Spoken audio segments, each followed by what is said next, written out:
மாகாண சபை தேர்தலை தொகுதிவாரி முறையில் நடத்துவது தொடர்பில் அவதானம் செலுத்தப்பட்டுள்ளதாக அமைச்சர் நிமல் சிறிபாலடி சில்வா தெரிவிக்கின்றார்.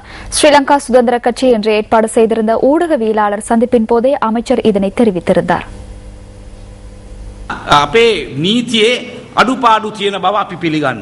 எமது சட்டத்தில் குறைபாடுகள் உள்ளன என்பதனை நான் ஏற்றுக்கொள்கின்றேன். உள்ளூராட்சி தேர்தலின் போது விருப்பு வாக்கு முறைமையை இல்லாமல் செய்து தொகுதிவாரி முறைமைக்கு கொண்டு வந்துள்ளோம். இந்த நிலையில் மாகாண சபை தேர்தலையும் அவ்வாறு தொகுதிவாரியாக நடத்துவது தொடர்பில் ஆழமாக சிந்தித்து வருகின்றோம். உள்ளூராட்சி மன்ற தேர்தலின் போது எமக்கு கிடைக்கும் அனுபவங்களை பயன்படுத்திக் கொண்டு இறுதி தீர்மானம் எடுப்போம்.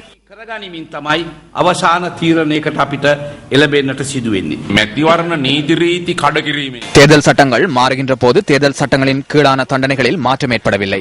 சாதாரணமாக 100 ரூபாவை தண்டப்பணம் அறவிடப்படுகின்றது. வாக்களிப்பதற்கு தேசிய அடையாள அட்டை கட்டாயமாக்கப்பட்டதை போன்று தேர்தல் சட்டங்களை மீறுவோருக்கு எதிராகவும் தண்டனை அதிகரிக்கப்பட வேண்டும். மிகவும் சிறிய தண்டனைகள் அதிகரிக்கப்பட வேண்டும். ஐக்கிய மக்கள் சுதந்திர கூட்டமைப்பு இதற்கான திட்டங்களை வகுத்து வருகின்றது. எதிர்க்கட்சி தொடர்பிலும் இங்கு கருத்து தெரிவிக்கப்பட்டது. சரியான ஒரு தலைமைத்துவம் இன்மையினாலும் கட்சிக்குள் ஒற்றுமையின்மையினாலும் மக்கள் ஏற்றுக்கொள்ளும் திட்டங்களை வகுக்காமையினாலும் பிரச்சனைகள் அதிகரித்துள்ளன.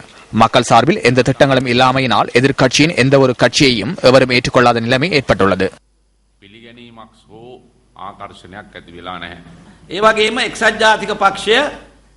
ஐக்கிய தேசிய கட்சி தனக்கு தானே கழுத்தில் தூக்கிட்டுக் கொண்டுள்ளது. மேயர் முசம்மில் ஐக்கிய தேசிய கட்சியில் இருந்து நீங்கும் அளவிற்கு செயற்பாடுகள் இடம்பெற்றுள்ளன. வேட்புமனு குழுவில் இருந்து ரவி கருணாநாயக்க நீங்கியுள்ளார். இவ்வாறான பலமான அரசாங்கத்தை எதிர்கொள்வதற்கு எதிர்க்கட்சி ஒரு பாடத்தை கற்றுக்கொள்ள வேண்டும். அவர்கள் ஒன்றிணைந்து செயற்பாடுகளில் ஈடுபட வேண்டும். மக்கள் மத்தியில் எதிர்க்கட்சி நம்பிக்கையை வென்றெடுப்பதற்கு பதிலாக தொடர்ந்தும் தேர்தல்களில் தோல்வியடைந்து மக்களின் அவநம்பிக்கையை பெற்றுக் கொள்கிறது.